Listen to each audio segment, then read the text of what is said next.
Hello everybody! My hair's dry now. Isn't that good? Anyway, I wanted to move on to, we talked yesterday or previous video about important 2 and 4 and keeping your balance. And sometimes we're going to be out of balance, and that's okay. Life happens. Just in case you were wondering, it's okay to get out of balance once in a while. But you also need to know how to advocate for yourself and let people know when you need help. And people can't help you unless they know how to support you. So we want people to support us and not try to fix us.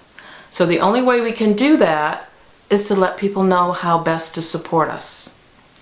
So the best way to support me if I'm in a not good mood is to probably leave me alone and don't ask me what's wrong. If I wanted to tell you what was wrong, I'll let you know. For some people, they want people to ask and they need to vent and get it out of their system. You may not even know how you need support until you start going through a process to determine how people need to support you. And a really good way to do that is to think about, what do people like and admire about you? And you can ask people, what do you like and admire about me? You can write down all those things that you think people like and admire about you, because we all need a good pep once in a while. Because it also shows part of our personality when you write down, what do people like and admire about you?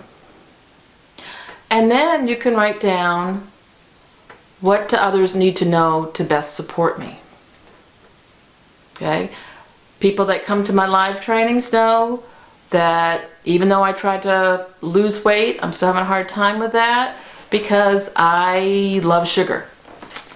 And I've drank Coca-Cola since before I can remember. So everybody knows if you want to support me, I usually need that caffeine in the morning. I've tried coffee, it's okay. But if someone brings me a Coca-Cola, that's showing that they're supporting me. They understand me, they know about me, they're supporting me. How else can people support me? Well, everybody's different. So I worked on a 1-page profile for my daughter Samantha, who has autism. And it covers what people like and admire about her. And it also covers what's important to her, which I mentioned in the previous video. What are the things that bring meaning to her life, that are important to her, that make her happy, that help balance all the health and safety that we have to do with her, so you have a good life and a good balance. And then we have what others need to know to help support me, or just to support me. You don't need the word help, but support. So it's called a 1-page profile, and I'll put up a copy on here so that you can see it.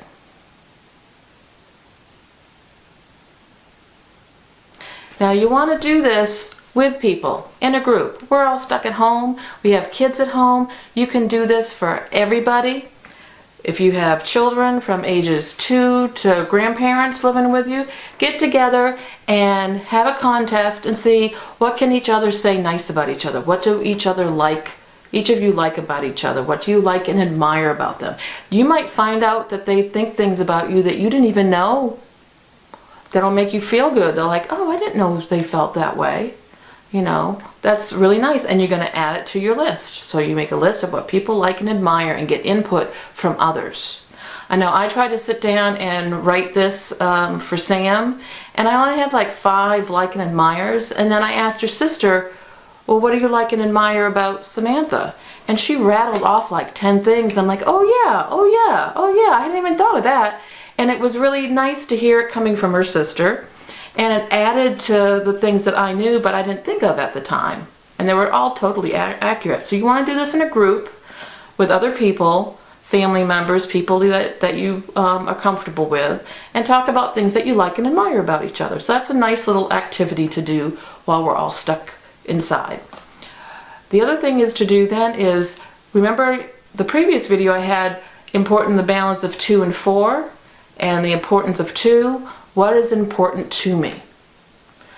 So there's another activity to sit down and have people think about what's important to me. What is important to me? And other people might think of things that when you sit down and have to think for it yourself, you might not have even thought of. And others may think of things that are important to you. So you want to do, again, another nice little group activity of what's important to you. And then let a day go by. And then think about, what do others need to do to support me? It might be something as simple as reminding me when it's time to go to bed at night. It might be something as simple as reminding me, doesn't always have to be reminding, it can be other things too. It could be doing things like emptying the dishwasher without being told.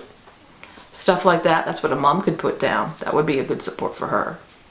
For Sam, to support her, in the past you wouldn't use the word no. No would just set her off. Use another way of phrasing something without the no word. Like, could you do this for me? Instead of saying, no, don't do that, tell her what she can do instead.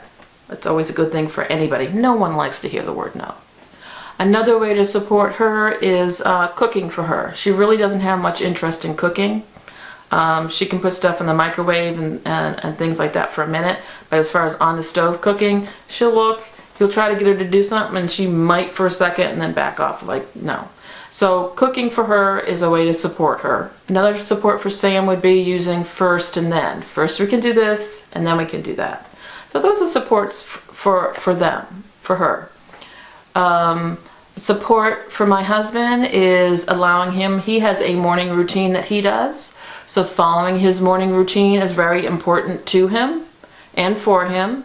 And it's the best way to support him is to allow him to work through his whole morning routine without interruption.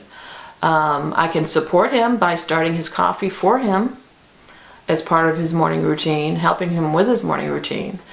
So there are little things like that. There's things that I can do to help him when he comes home late at night. I try to have meat thawed for his dinner so that he doesn't have to wait for meat to be thawed. He usually cooks his own dinner when he comes home because he comes home at like midnight. So little things like that can help somebody with things that are important to support them. We all need support, especially in this day and age. Now, everything on a one-page profile is positives. It's not what I don't want you to do. Although support me sometimes can have a couple of those, but you don't want it to be a negative. You want it to be a positive. How can you support me? So, with that being said, awesome things to do with your kids or your family members and your grandparents and any person. A one-page profile. What's important to me? How can others best support me? And things that people like and admire about me. And then you can put it all on one page and decorate it and make it an artsy craft project. And you can put it on someone's bedroom door or put it in a book in someone's home. If you have an elderly person who comes in, has home health care, stuff like that, they can make it available to them. It's something that everybody should have in all their medical files. They should have it posted around. Family members that don't see you very often, so they know about you. It can be used in so many different ways, and it's so valuable information that we all need. I hope you get a lot out of this, and I look forward to giving you more information on how to make yourself have a organized, great life. Thanks.